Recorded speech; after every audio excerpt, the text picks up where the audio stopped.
खुलुमबाय गोजोन फुंबिलिनि गासैबो बडलेण्ड बुब्लिनि अनसायगिरिफोरखौ बरायग्रोबाय।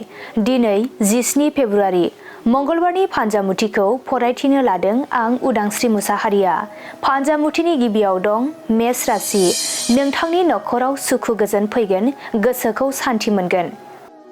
बृष राशि रांखावरि आरजिना लानो हागोन, मुलाम्फा गोनां सान जागोन। मिथुन राशि लामा हान्थियोब्ला जार्लायाव गोग्लैनो हागौ, गुबुननि मदद लानांगोन। कर्कट राशि नोंथांनि साना दुखु दाहानि गेजेरजों बारलांगोन, गाज्रि सान।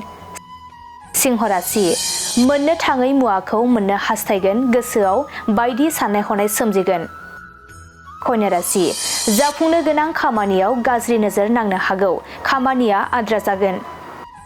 तुला राशि लामा हान्थियोब्ला खैफोद सोमजिनो हागौ, सांग्राङै दावबायनांगोन।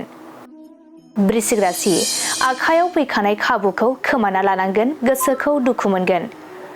धनु राशि नोंथाङा गावनि गोनांथार मुवाखौ मोनफुंनो हागौ, गोसोआव रंजाखांनाय फैगोन। मकर राशि हरखाबै गिखांनाय सोमजिनो हागौ, जानो लोंनो गोजोन मोननाय नङा।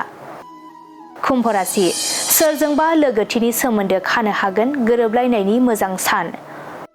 मीन राशि जेबो मावनो दांनो गोसो जानाय नङा, गोसोआ उरां फारां जानो हागौ।